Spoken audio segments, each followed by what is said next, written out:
المرسلين وعلى آله وصحبه أجمعين.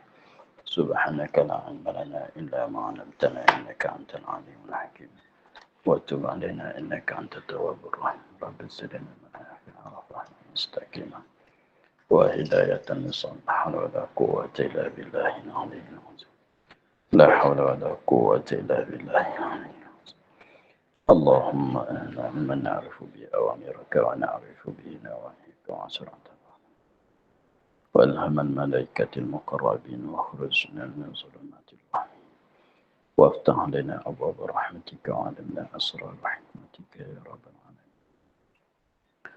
رب اشرح لنا سرنا ولساننا واحلل عقدة من لساننا. قال الشيخ المصنع تعالى نفعنا بعلومه في الدارين.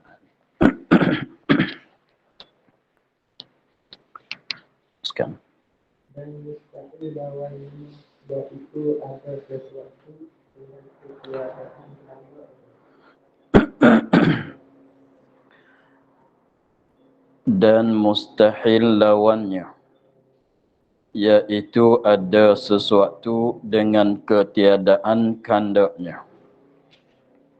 Seperti ada ia dengan tergagah atau dengan lalai atau terlupa daripada Allah daripadanya, atau dengan ta'lil atau dengan tabiat. Dan mustahil lawannya, dan lawannya ialah mustahil. Dan mustahil lawannya, lawan bagi iradat itu adalah perkara yang mustahil. lawan bagi kandak, lawan bagi iradat itu adalah perkara yang mustahil, yang tidak ada, yang tidak sungguh, yang tak diterimai pada akal. Apa dia yang lawan bagi iradat? Iaitu lawannya ada sesuatu. Ada sesuatu dengan ketiadaan. Ada sesuatu, sesuatu yang lain daripada Allah. Ada sesuatu yang lain daripada Tuhan, yang lain daripada Allah. Ada sesuatu itu dengan ketiadaan kandaknya. Dengan ketiadaan kandaknya, kandak Allah, kandak Tuhan. Maka itulah adalah perkara yang mustahil. Sebab kita dah belajar dalam sifat yang ke-8-nya ialah sifat iradat. Iradat di sini dia katanya dengan makna Allah Ta'ala menentukan akan segala perkara. Segala perkara itu ada mengadakan oleh kudrat dengan sebab ditentu oleh iradatnya. Jadi segala perkaranya yang ada sekarangnya, suatu makhluk, semua makhluk itu melalui kehendak Allah Ta'ala kesemuanya. Allah Ta'ala kehendak nak bagi ada, sebab itulah dia buat bagi ada. Jadi pendekatannya kesemua makhluk ini ada dengan sebab Tuhan kehendak nak bagi ada.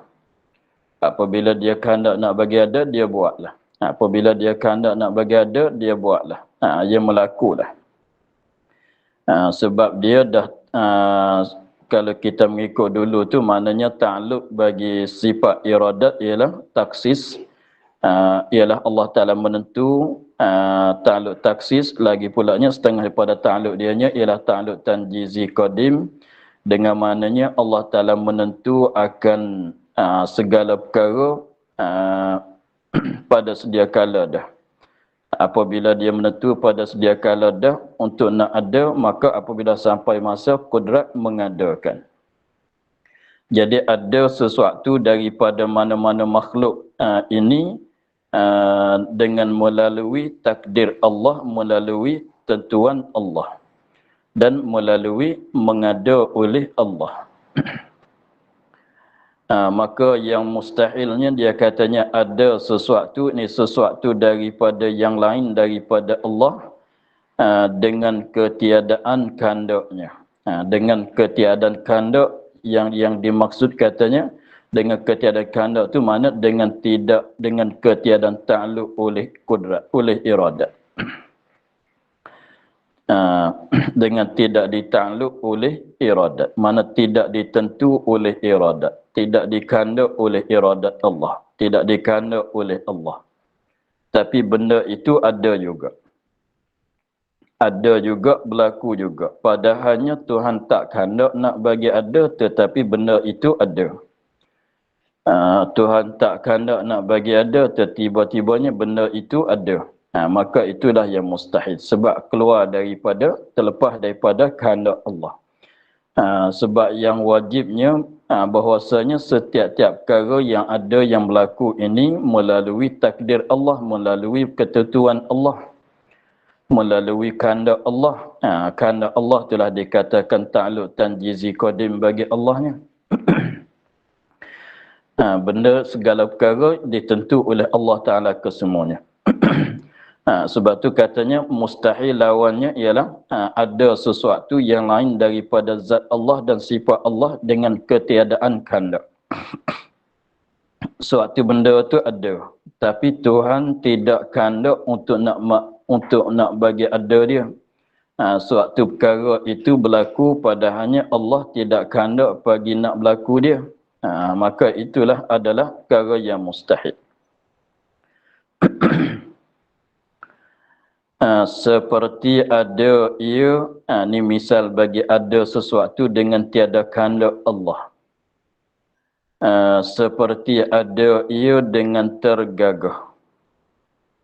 Seperti ada ia, ada sesuatu dengan tergagah. Dengan tergagah mana dengan mengerasi atau dengan terpaksa.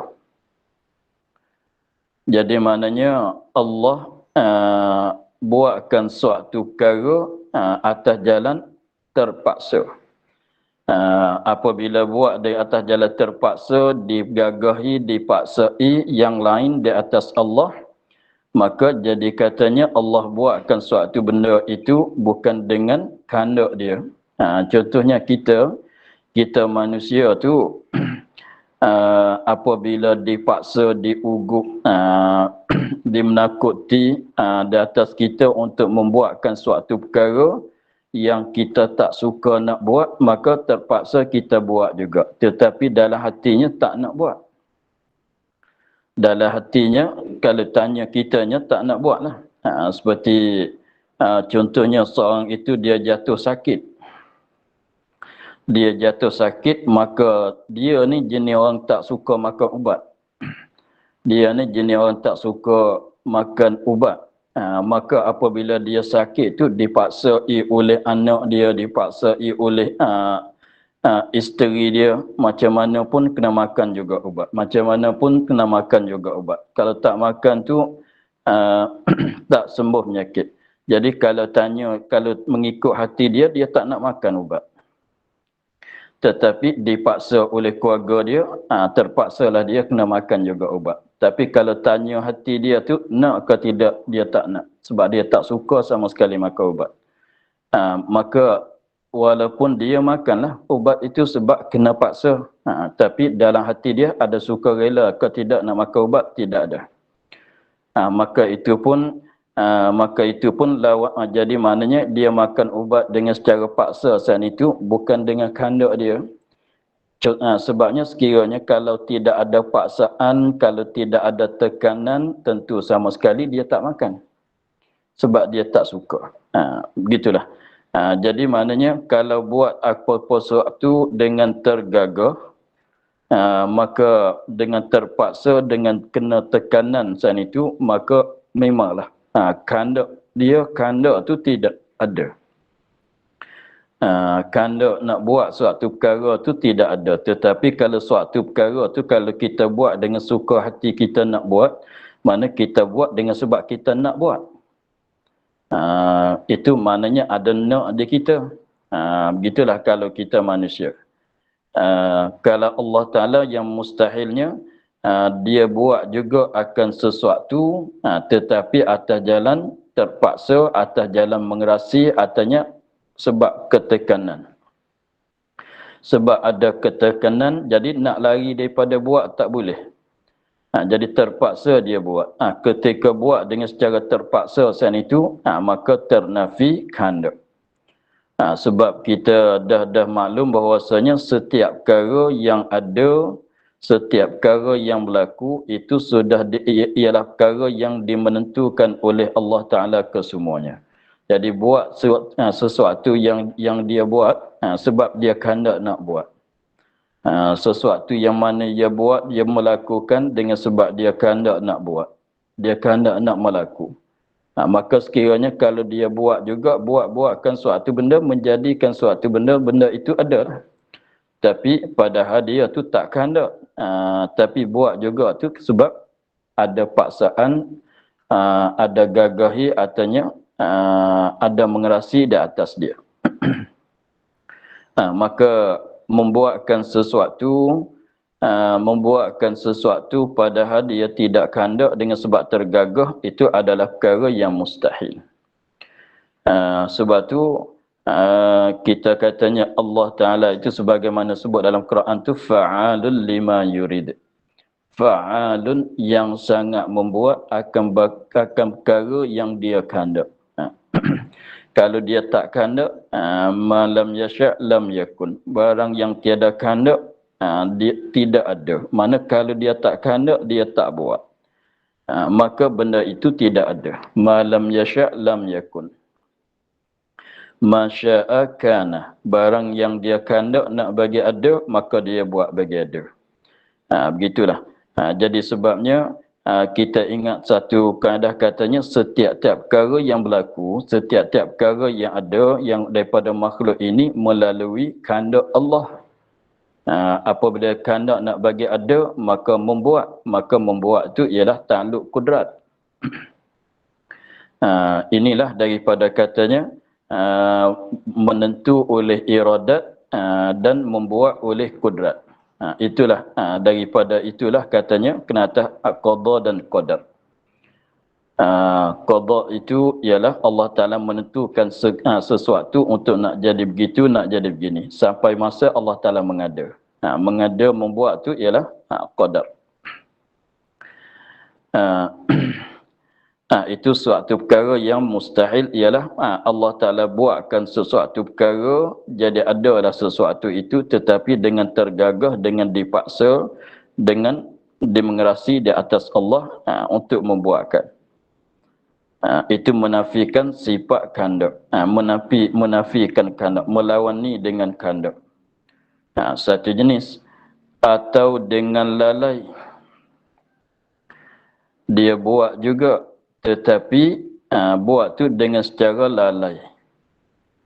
Dengan secara lalai. Seperti orang yang tidur, dia bercakap, padahal dia tu tidur, dia bergaru, dia buat tu buat ni. Tangan dia bergerak begitu, bergerak begini, padahal dia tu tidur. Maka buat dia tu, kalau tanya nak ke nak buat, nak engkau khandak ke buat begitu, tak khandak sebab dia tak sedar, sebab dia masih tidur. Maka buatkan suatu perkara dengan secara lalai itu menafikan kehendak. Contohnya kita lah, kalau kita tidur itu, tangan kita bergerak garu gata ke masalah, bergerak begitu, artinya kaki akak ke situ, pusing ke ni, pusing kiri, pusing kanan, padahal dia tak sedar. Padahal dia tak sedar, maknanya dia buat begitu, ketika dia buat begitunya, dia tak kehendak nak buat. Maknanya sebab dia dah duduk dalam keadaan kelalai, tidur masalah. Maka Allah Ta'ala buatkan suatu perkara, buatlah. Adalah suatu perkara, tetapi Allah Ta'ala buat tu dengan secara lalai. Dengan secara lalai, maka membuatkan suatu perkara dengan secara lalai, itu pun menafi, melawani akan kehendak juga.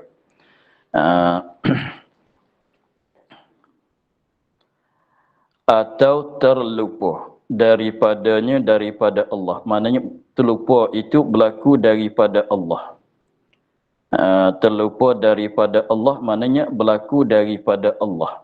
Tapi daripada ni kembali pada sumut. Kembali pada kedua-dua. Lalai dan terlupa daripada Allah. Maknanya dia buat dengan secara terlupa. Dia berbeza dengan secara lalai. Buat dengan secara lalai maknanya pada ketika dia buat itu dia tak dia tak sedar kata dia buat. Itu nak susah kita nak cakap pada Allah Taala. Kalau nak banding di kita tu mudah nampaklah. Lalai itu lalai itu macam kita buat perbuatan, suatu perbuatan pada masa kita tidur. Pada masa kita tidur, kita terlena itu, maka itu dikatakan buat tu di atas jalan lalai. Artinya buat atas jalan terlupa. Kalau buat atas jalan terlupanya, misalan, misalnya seorang itu dia nak makan ubat, dia sakit gigi masalan. Dia sakit gigi masalan, dia nak makan ubat untuk nak sembuhkan sakit gigi dia lah. Tetapi dia terlupa katanya ubat sakit gigi ni yang satu ni. Tiba-tibanya ambil ubat yang lain pula makan. Ambil ubat sakit perut masalah. Ambil makan. Maka itu maknanya buat juga tapi tak kena dengan kehendak dia. Itu sebab dia tu terlupa. Begitulah. Seperti kita sembahyang zuhur masalan, sembahyang tu jadi 5 rakaat. Orang yang di belakang bilang-bilangnya jadi 5 rakaat. Jadi ketika kita sembahyang jadi 5 rakaat yang kelima tu adalah kita buat dengan secara terlupa. Memanglah kalau kita sedar, kalau kita tak terlupa, dia tak jadi tambah kepada rakaat yang kelima, hanya jadi 4 sajalah kalau sembahyang zuhurnya. Maka jadi pendek katanya 3 perkara ini ialah dengan tergagah, dengan lalai dan dengan terlupa. Tiga perkara ini melawani akan buat akan suatu perkara dengan secara kehendak. Sebut katanya Tuhan buat akan suatu sebab dia kehendak nak buat. Sebut apabila kita kata dia kehendak nak buat, maknanya memanglah bukan dengan tergagah, terpaksa, bukan dengan secara lalai dan bukan dengan secara terlupa. Sebab benda tu kalau kita buat atas jalan tergagah, atas jalan terpaksa, dengan sebab lalai, dengan sebab terlupa, maka itu semuanya kita buat tu bukan dengan kehendak kita. Tapi buat tu berlakulah buat. Buat berlaku buat. Membuat tu ada tetapi kehendak tu tidak ada. Begitu. Bukan maksudnya katanya buat dengan tergagah tak buat, bukan maksudnya begitu.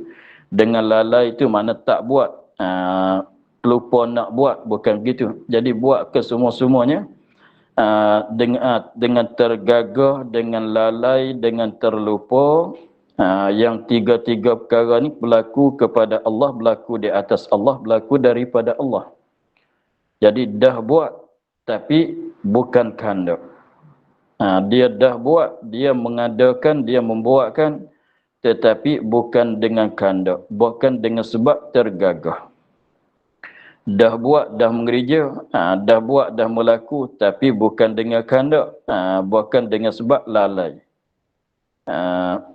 Dah buat tetapi bukan dengan kehendak, dengan sebab terlupa. Sekiranya kalau tidak ada terlupa, kalau tidak ada lalai, kalau tidak ada tergagah, tentu dia tak buat. Tentu dia tak buat. Begitu. Jadi maknanya kita ingat balik di kitanya, ingat balik di kita untuk nak bagi nampak masalah di sini, kita apabila kita buat sesuatu perkara, apabila kita membuatkan suatu perkara, ada kalanya sebab kita nak buat. Ada kalanya kita buat suatu perkara dengan sebab terpaksa.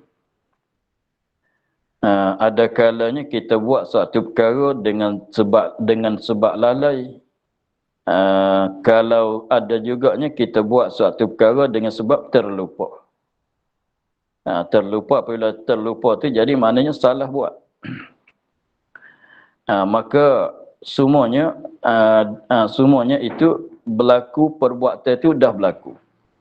Tetapi dengan tergagah, dengan terlalai, dengan terlupa, tidak menafi akan kandak.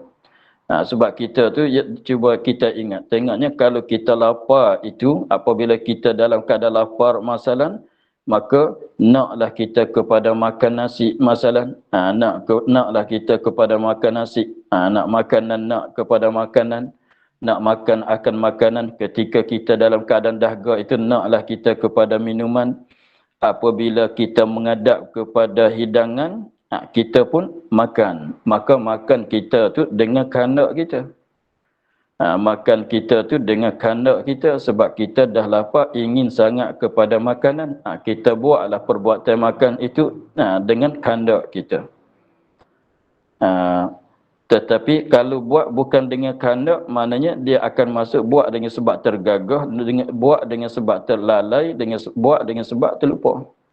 Dia tak lepas daripada empat perkara ini. Jadi maknanya apabila kita ini buatkan suatu perkara, suatu perbuatan, ada kalanya buat sebab kita nak. Kita suka, kita setuju, kita suka rela nak buat.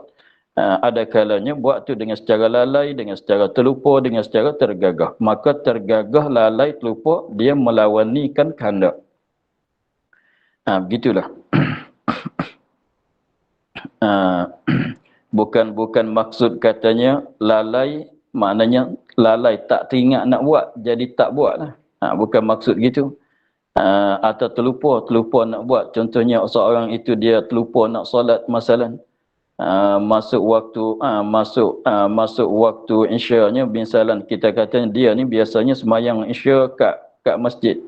Setiap kali masuk isya tu dia sembahyang isya kat masjid Jumaat setiap malam. Jadi sudah selepas pada dia sembahyang isya itu, dia balik ke rumah tidur. Balik ke rumah tidur. Tak kalut dengan nak solat isya, belum tidur, tak dah. Sebab dia dah solat kat masjid. Tetapi suatu hari dia tak datang ke masjid. Ada sebab urusan dia kat mana. Dia tak datang sembahyang isya kat masjid. Sampai ke rumah, dia teringat kata dia dah solat isya. Dia tidur terus. Apabila begitu maknanya dia tak sembahyang. Itu bukan maksud di sini. Itu mana terlupa nak buat. Ini bukan maksud. Mana buat tapi atas jalan terlupa. Seperti kita salah cakap. Tengok kalau seorang itu, kalau dia tidur, kalau tidur tu ada setengah tu dia bercakap dalam masa dia tidur. Dia mimpi ke apa dia, itu kita katanya cakap dengan secara lalai.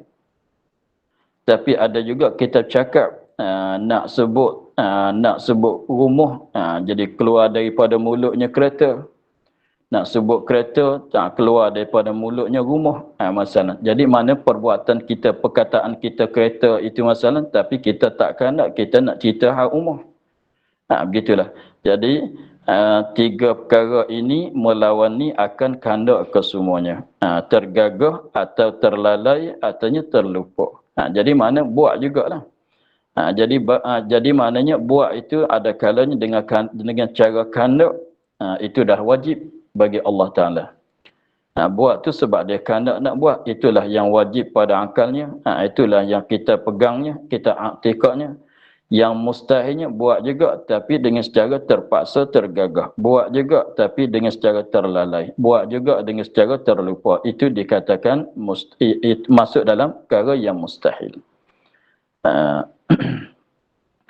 Jadi dah tiga perkara yang melawani akan kehendak, ialah tergagah, terlalai, terlupa. Itu melawani akan kehendak. Maka tergagah dan lalai dan terlupa itu adalah perkara yang mustahil pada Allah Subhanahu Wa Taala. Atau dengan ta'lil atau dengan tabiat. Dua-dua ini ada sesuatu tetapi bukan dengan membuat oleh Allah. Itu dia asing sikit. Lain sikit pada masalah tergagah dan terlalai dan terlupa. Jadi masalahnya tergagah dengan lalai dan lupa itu Allah Ta'ala membuat akan suatu perkara, dan suatu perkara tu ada tapi sebab tergagah, sebab lalai, sebab terlupa.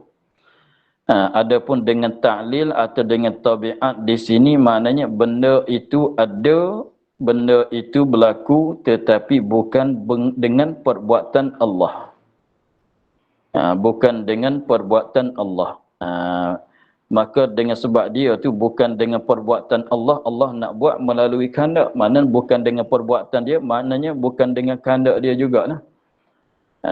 Jadi maknanya benda itu ada bukan dengan kehendak Allah, bukan dengan perbuatan Allah. Dia tak sama dengan tadi. Tadi tu ada juga dengan sebab buat Allah, tapi ternafi kehendak sebab ada lalai, ada gagah, ada terlupa.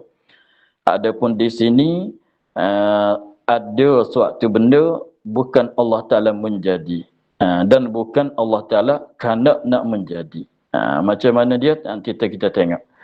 Atau dengan ta'lil atau dengan tabiat.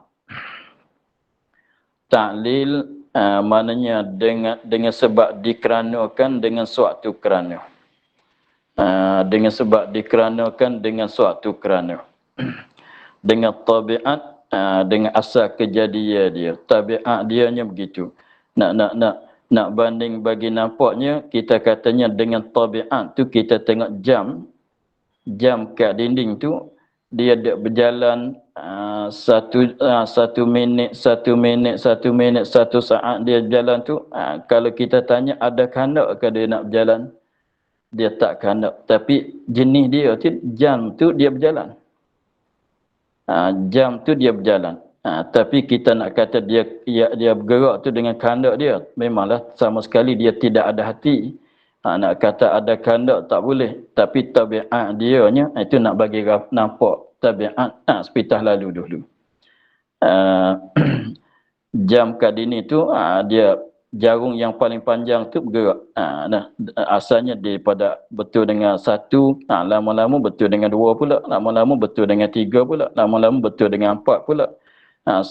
Sepanjang masa dia berjalan. Selama mana ada bateri kat dia tu, dia berjalan.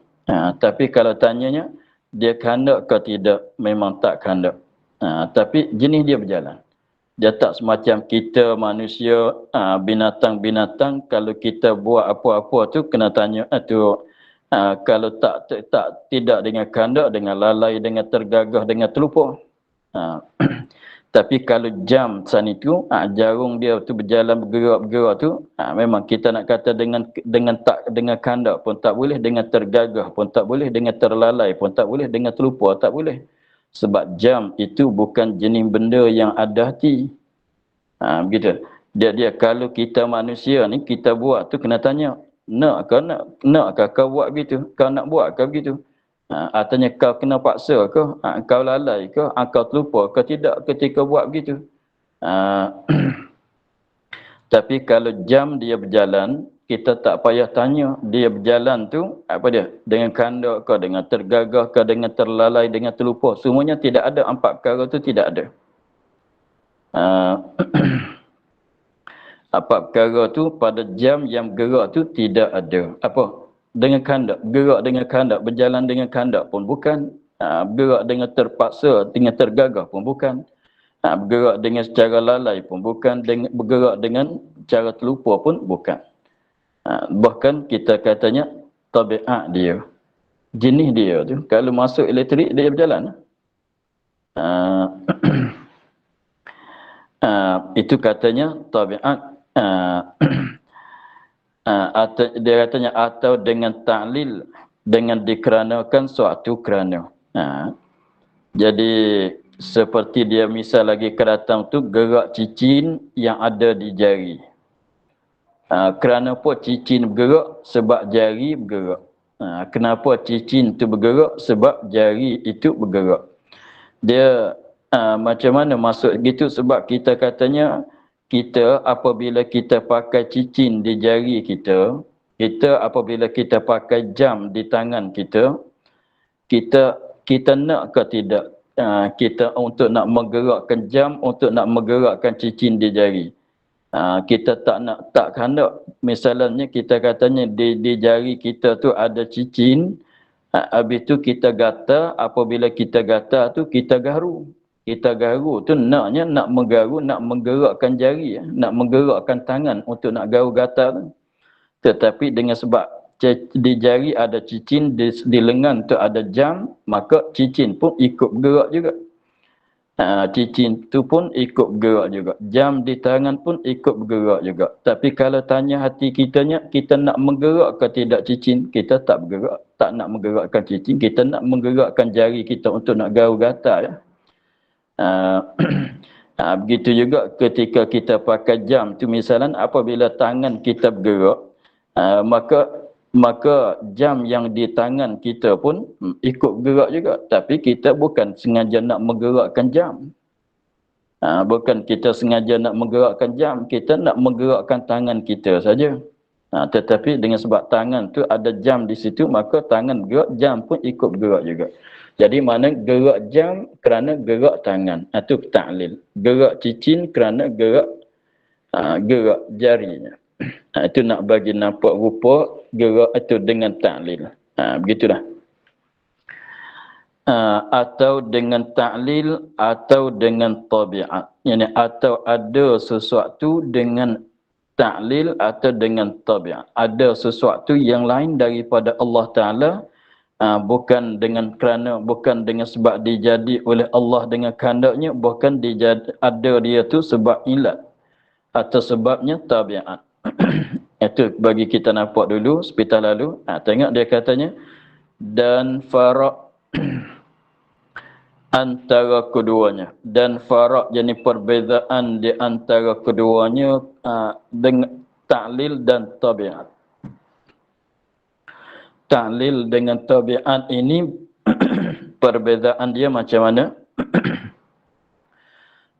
Bahwasanya yang maujud dengan ta'lil itu, benda yang ada dengan ta'lil, dengan dikerana oleh suatu kerana itu, tiada terhenti malaikat atas ada ilat jua. Tiada terhenti ia yang maujud dengan ta'lil, malaikat atas ada ilat saja. Apabila ada ilat, adalah benda itu. Maka manakala didapatkan ilatnya, didapatkan dia dengan tiada terhenti atas suatu yang lain. Tengok misal dia, seperti gerak anak jari. Seperti gerak anak jari itulah. Maka bahwasanya ia gerak anak jari ilat bagi gerak cicin. Ilat bagi gerak cicin. Jadi maknanya kerana apa cicin bergerak? Sebab jari bergerak. Jadi maknanya berlaku bergerak cicin tu dikeranakan dengan kerananya ialah gerak jari. Mana sebab tu dah. Tengok dia katanya manakala dapat yang pertama, mana berlaku yang pertama. Apa dia? Gerak jari. Manakala dapat yang pertama, manakala ada yang pertama, berlaku yang pertama ialah gerak jari, dapatlah yang kedua. Yang berlakulah yang kedua ialah gerak cicin.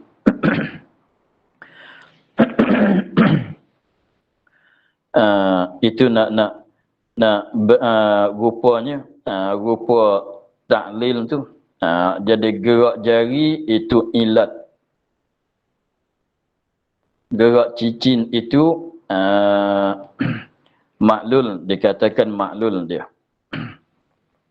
Bila masa gerak jari, geraklah cicin yang ada kat jari itu. Bila masa gerak lengannya, geraklah jam yang ada kat lengan itu. Bila masa bergerak kepala, geraklah kepiah yang ada di atas kepala itu. Katalah mana-mana pun. Bila masa gerak kaki, geraklah kasut selipar yang ada kat kaki itu. Jadi misalnya kita berjalan tu kita nak menggerakkan kaki kita saja, kita berjakah dengan kaki. Maka apabila kita berjalan sana itu, kita tak ada kehendak nak menggerakkan kasut kita. Kita kodanya nak berjalan, kita menggerakkan kaki kita sajalah. Tetapi dengan sebab kasut itu ada di tumit, ada di tapak kaki, maka apabila tapak kaki bergerak, maka kasut pun ikut bergerak. kita sengaja nak buat apa yang kita sengaja nak menggerakkan kaki. Kita tak sengaja menggerakkan akan kasut selipar di kaki. Contohnya begitulah. Jadi maknanya cumanya kasut selipar itu bergerak kerana dikeranakan disebabkan dengan sebab gerak kaki. Jadi maknanya kita tak kandak untuk nak menggerakkan kasut di kaki. Kita kandak nak berjakah menggerakkan kaki saja. Gitulah. Itu dia katanya bahwasanya yang maujud dengan ta'lil itu mana gerak cicin tu dia katakan benda yang berlaku sebab ta'lil. Bergerak cicin tu benda yang berlaku dengan sebab ta'lil, tiada terhenti malaikat atas ilat jua. Dia gerak cicin ni dia nanti gerak jari, tak ada nanti yang lain dah.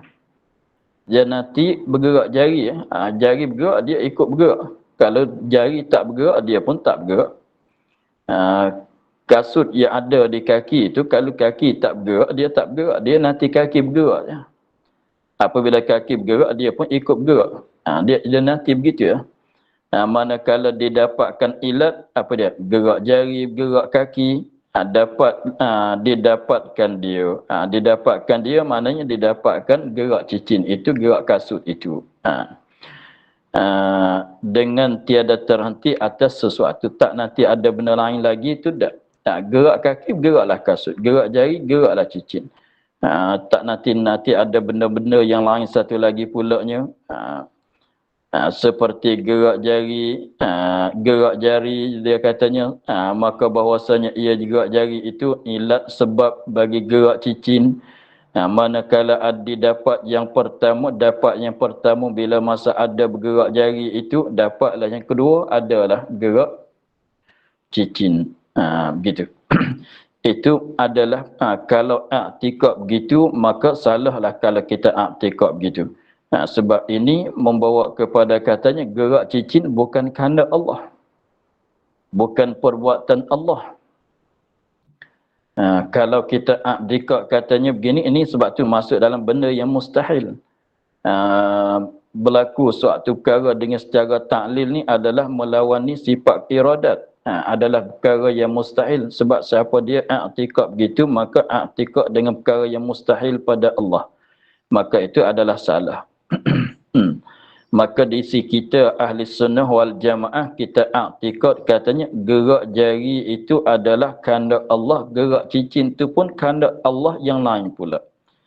Jadi maknanya gerak jari Allah Ta'ala menggerak, gerak cicin walaupun cicin itu ada kat jari sekalipun Allah Ta'ala menggerakkan juga, masing-masing menggerak.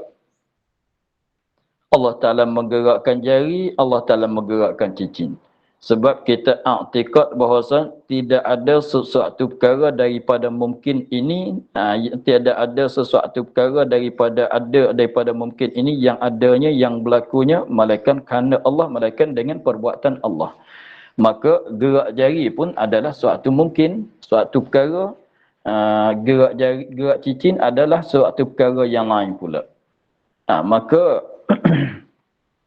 Maka gerak jari itu satu perbuatan Allah. Gerak cicin walaupun nampak pada zahirnya sebab jari bergerak tu cicin boleh bergerak. Bukan. Pada sebenarnya i'tikad kitanya ialah Allah Ta'ala yang menggerak. Gitu juga siapa yang menggerakkan kaki kita untuk berjalan, Allah Ta'ala. Kita sekadar usaha saja. Kita usaha ikhtiar menggerakkan kaki untuk nak berjalan, maka Allah Ta'ala menggerakkan kaki kita, melangkahkan kaki kita, menjangkahkan kaki kita. Dan kasut yang ada di kaki jadi terikut berjakah gerak juga tu, Allah Ta'ala juga lah yang menggerakkan kasut itu. Hanya nampak serta pada zahir, pada wakil dengan sebab perbuatan Allah. Kita tengok ada skala-skalanya. Kita nak bergerak jari, nak bergerak kaki untuk nak berjakah, kaki kita ada selipar, tetapi Allah Ta'ala tak nak menggerakkan selipar itu terlekat di atas tanah. Apabila kita berjalan tempat-tempat yang liat ke masalan, maka kita berjalan kita pakai selipar tu yang lega-lega, kita nak berjalan-jalan, tiba-tiba kaki kita terkeluar daripada kasut. Kasut tak bergerak. Lekat kat lantai, lekat kat tanah. Itu menunjuk katanya Allah menggerakkan kaki, tak menggerakkan kasut. Begitulah. Jadi maknanya dia masing-masing perbuatan Allah. Gerak kasut tu satu perbuatan Allah, satu kehendak Allah. Gerak kaki itu pun satu kehendak Allah, satu perbuatan Allah. Siapa yang i'tikad katanya gerak kasut di kaki ketika kita berjalan tu bukan kehendak Allah, bukan perbuatan Allah, maka itu salah sangatlah. Itu masalah gerak dengan ta'lil adalah perkara yang mustahil. Dan satu lagi pulanya, dia katanya dan bahawasa yang mawjud dengan tabiat, yang ada dengan tabiat itu terhenti ia atas ada syarat, terhenti di atas ada syarat, dan ternafi mani, dan ketiadaan mani. Kena ada syarat dan ternafi ketiadaan mani, perkara yang menegah.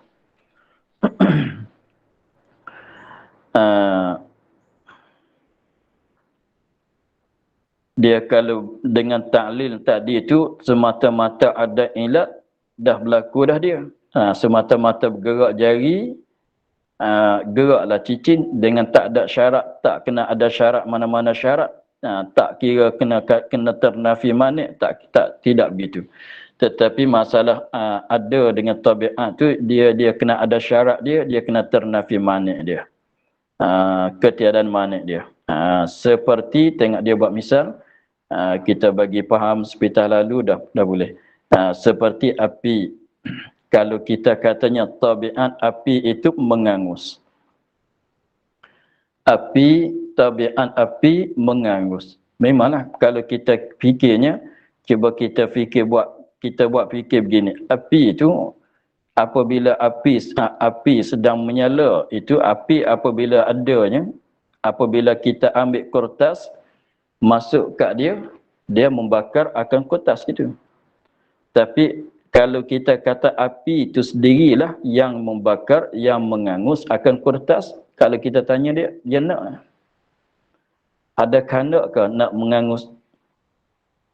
Ada kehendak ke dia api nak mengangus? Memang tidak ada kehendak sebab dia bukan manusia, bukan ada hati macam kita. Begitu.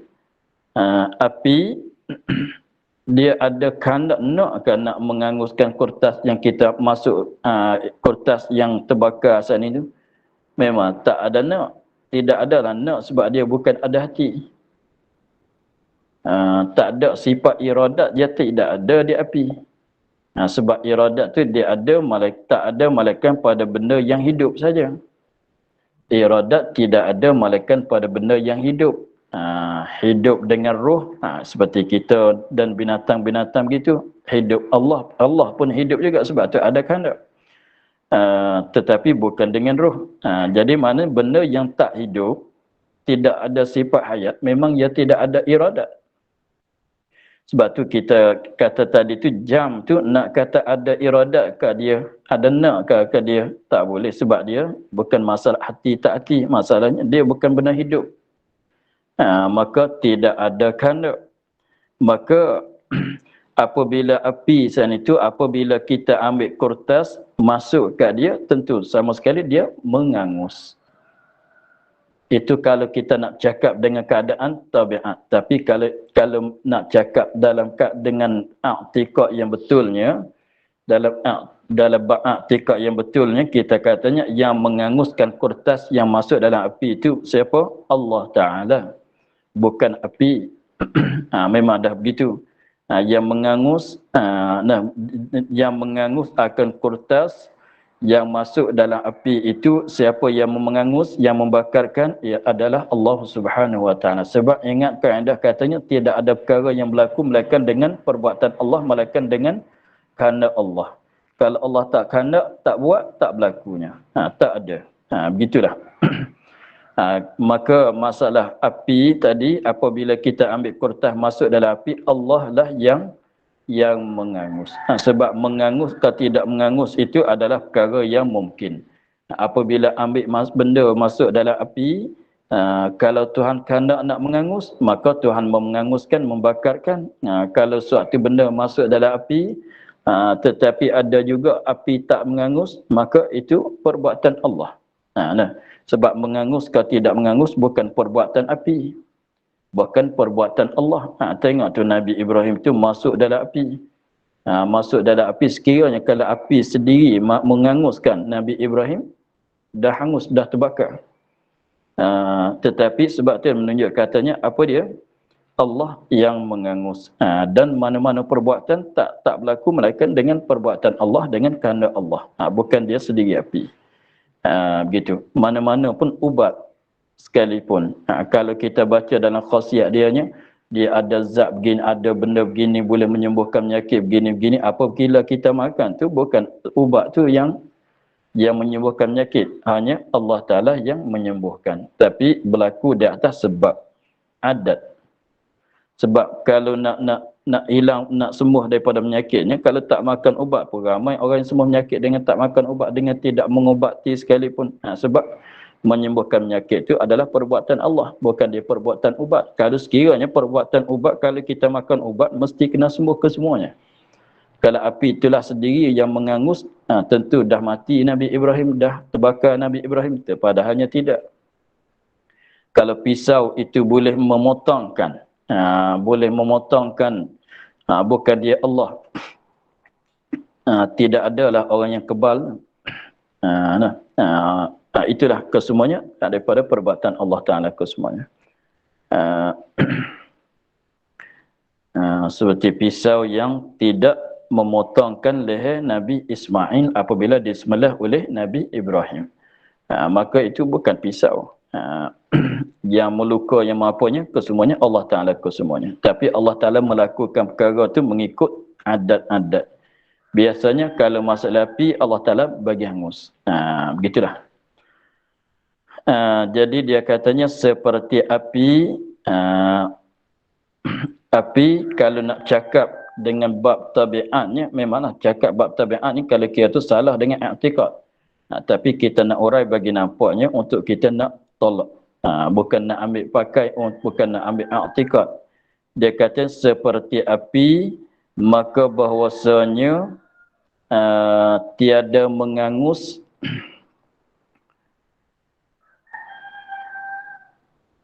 tiada mengangus ia api akan suatu benda melainkan dengan syarat menyentuh, menyentuhkan api itu, dan dengan dan ternafi basah. Basah tu mani. Begitu. Jadi maknanya masalah tabiat ni kena ada syarat, ia kena ketiadaan mani. Tengok kertas, masalah api dah ada, tetapi kalau kertas itu tidak masuk dekat api, tidak bersentuh dengan api, ada kertas itu terbakar? Tak. Walaupun api dah ada, sebab tu kita masak kat dapur tu, jangan bimbang katanya api ada kat dapur nak hangus sampai kita jangan masuk dekat dia. Memanglah tak terbakar kita ni. Sebab tu orang tak takut dekat api. Sebab tu kita masak kat dapur tu, buka api, buka gas, api menyala, tak bimbang nanti terbakar ke semua rumah. Tak bimbang. Sebab apa? Jangan letak kat dinding lah. Kita letak jauh, jangan masuk benda-benda yang kayu-kayu ke apa kat dia tak terbakar. Itu nak cerita katanya, api nak menganguskan benda, kalau bercakap tentang tabiat, ia kena ada syarat dia. Apa dia syarat dia api? Kena berdekatan dengan dia, kena menyentuh dengan dia. Kalau kertas di sana, api di sini, tentu api tak menganguskan kertas itu. Ini kita cakap kalau mengikut bab tabiat, apilah yang mengangus. Api tabiat dia, pesen dia hanya begitu, mengangus. Maka syaratnya nak mengangus, benda tu kena masuk dekat dengan dia. Dan jangan ternafi manik. Manik tu benda yang menegah. Benda yang menegah. Apa dia? Kertas itu jangan basah. Sebab tu kayu api, kalau orang masak masa dulunya, kayu api tu, dia nak menyalakan kayu api, macam mana nak menyala? Mesti kena ambil kayu api masuk dalam dapur. Dan kayu api itu nak menyala, syaratnya kayu api itu jangan kena hujan, jangan basah. Begitu. Jadi maknanya kalau kayu api duduk sebelah sana, api ada dapur duduk sebelah sini, maka tak menyala kayu api. Dan kayu api itu kalau masuk dah masuk dalam dapur sekalipun, tapi kayu api itu dah kita ambil keluar daripada sungai masalah, ataunya kena air hujan basah-basah, maka tak menyala juga. Itu kalau orang cakap tentang bab tabiat. Tetapi kita ingat katanya bab tabiat ini adalah menyalahi dengan i'tiqad yang sebenar, masuk dalam perkara yang mustahil. Begitu. Jadi maknanya kalau dengan ta'lil, ia tak ada, kena ada syarat, tak kena ketiadaan manik, bergerak jari terus bergerak cicin lah. Tapi kalau masalah tabiat ni, kena ada syarat dia. Tengok kita ni, kalau kita nak cakap dengan tabiat, makan kenyang. Apabila makan kenyang. Tapi nak kenyang tu syarat dia ada. Makan mesti kena banyak juga. Makan semulut tak kenyang lagi. Itu ada syarat dia. Itu, tapi memanglah bukan nasi mengenyang Allah. Tapi nak cakap kalau orang i'tiqad kata nasi mengenyangkan kita, maka syarat dia ada. Kalau kita berlaku mengikut orang kafir, dia kata nasi ialah mengenyang. Maka syarat dia ada. Syarat dia apa? Makan, kalau makan satu suap saja tak mengenyang. Begitu pula. Dan apabila kita makan, mesti turun ke perut. Jangan keluar kat leher. Kalau keluar kat leher tak kenyang juga. Contohnya begitu. Jadi maknanya jadi kembali kepada asal kitanya, masalah dia katanya masalah yang kedua tu ialah dengan ta'lil, dengan tabiat itu adalah perkara yang ada tetapi bukan dengan kehendak Allah. Bukan dengan sebab ilat, bukan dengan sebab tabiat. Itu adalah perkara yang mustahil.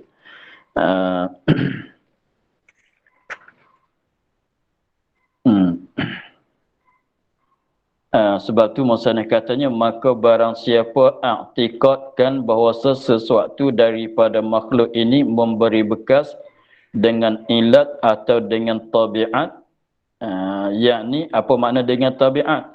Yakni dengan zatnya, dengan diri dia.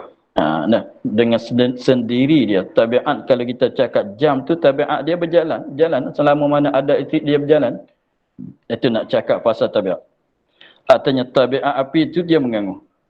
Apa benda yang kering masuk dekat dia, dia menganguhkan semua. Tak payah cakap dia ada nak ke begitu. Api, kita boleh tanya, api engkau nak ke nak menganguskan? Nak kata nak menganguskan kayu ini, membakar, menyalakan kayu ini? Tentu dia tak boleh nak tanya begitu, sebab dia tak ada kehendak di awal lagi. Sebab kehendak ni ada pada benda yang hidup. Begitu. Jadi tabiat, kalau nak cakap tabiatnya begitu. Kalau nak cakap tabiat tu, ikan tu, pandai berenang ikan tu tabiat dia. Diri dia, pesen dia hanya begitu. Jenis dia hanya begitu. Jenis ikan tu berenang. Kalau kita kiranya dengan tabiat. Dengan tabiat. Tapi kita ahli sunnah, kita i'tiqad kata ikan tu berenang, pandai berenang tu sebab Allah Ta'ala memberenangkan dia, memandaikan dia. Begitu. Maka barang siapa mengiktikadkan dengan bahawa suatu perkara inilah, suatu mungkin inilah, suatu perkara ini seperti api, seperti apa dia? Seperti api mengangus, seperti cicin digerak oleh jari, memberi bekas, memberi berlaku dengan ilat. Seperti jari melakukan gerak cicin. Atau dengan tabiat. Seperti api ialah tabiat api mengangus. Jadi apa makna tabiat? Jadi dengan zat, dengan diri dia. Semata-mata diri dia, pesen dia, kalau jenis dia. Jenis jam tu dia apabila selama mana ada elektrik dia berjalan. Kenapa jam ni berjalan apabila masuk elektrik? Jenis dia begitu. Siapa dia i'tiqad begitu, maka tiada khilaf pada kufurnya. Siapa saja i'tikad seperti begitu tadi, maka tiada khilaf di si ulama ahli sunnah wal jamaah dengan pada kufurnya, pada hukum kata dia ni orang yang kafir. Kalau i'tikad begitu, api semata-mata apilah tabiat dia mengangus. Ada api, janji ada api, apilah boleh mengangus, boleh memasakkan benda-benda. Maka kalau kata api mengangus, api memasak, semata-mata diri api itu, tabiat apinya begitu, bukan Allah sama sekali. Allah tak ambil padu, Allah tak terlibat dengan memasakkan nasi kita. Hanya api betul-betul. Elektrik betul-betul memasakkan nasi. Maknanya gerak cicin di jari kitanya, Allah bukan dia perbuatan Allah sama sekali. Bukan perbuatan Allah, bukan kehendak Allah Ta'ala sama sekali. Sebab gerak cicin tu dikeranakan oleh disebabkan gerak jari. Gerak jari, geraklah cicin. Jadi gerak cicin tu apa dia? Bukan perbuatan Allah, bukan kehendak Allah.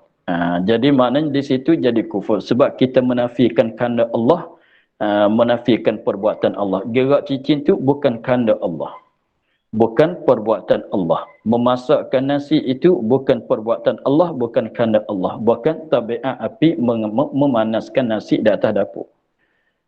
Begitulah. Maka siapa i'tikad begitu, tiada khilaf pada ulama kita bahawasanya orang itu dah jadi orang kafir, murtad. Salah i'tikad. Bukan orang mukmin lah dia. Sebab apa? Sebab apa boleh jadi kufur? Sebab pada maknanya dia i'tikad memasakkan nasi itu bukan kehendak Allah, bukan perbuatan Allah. Maknanya ada suatu benda yang berlaku yang keluar daripada kehendak Allah. Jadi maknanya apabila kita kata nasi itu masak dengan sebab api memasak. Dengan sebab api itu memasak, maknanya berlaku jadi masak nasi itu bukan makhluk Allah, bukan perbuatan Allah. Jadi mana Allah tak menguasai pada memasakkan nasi kita. Yang bahkan yang menguasai pada memasakkan nasi itu adalah api. Allah tak kuasa Allah tak menguasai, bukan kuasaan Allah. Kalau tak kuasa memanglah lemah. Lemah tu mustahil. Sebab kita kena i'tikad kata segala perkara dikuasai oleh Allah, mana dibuat oleh Allah Ta'ala kesemuanya. Walaupun perbuatan yang sedikit sekalipun, walaupun benda yang halus sekalipun daripada perbuatan Allah Ta'ala kesemuanya. Walaupun gerak cicin kita katanya tak berkesan apa pun. Gerak jari boleh juga nak gaul gatanya. Tapi gerak cicin, gerak tak bergerak sama, tidak ada zuhir faedah apa sangat.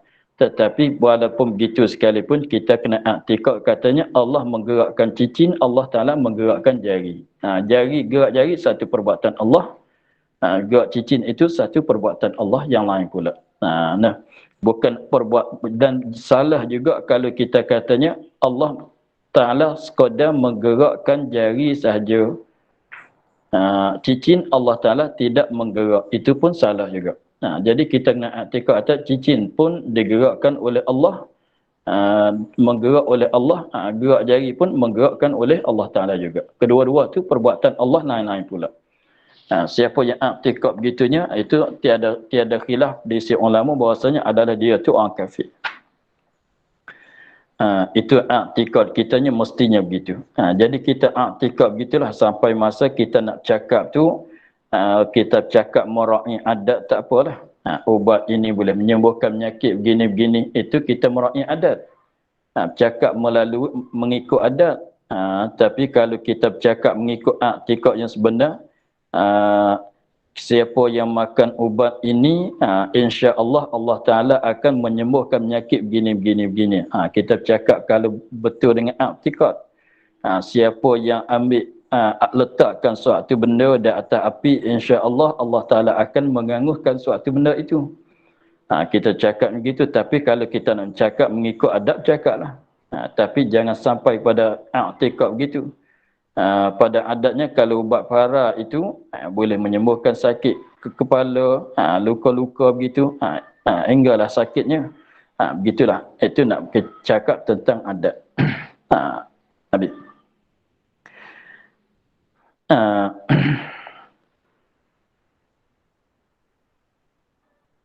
Dan kita akhir di situ dulu. Dan barang siapa tikadkan bahawasa memberi bekas dengan kuwah.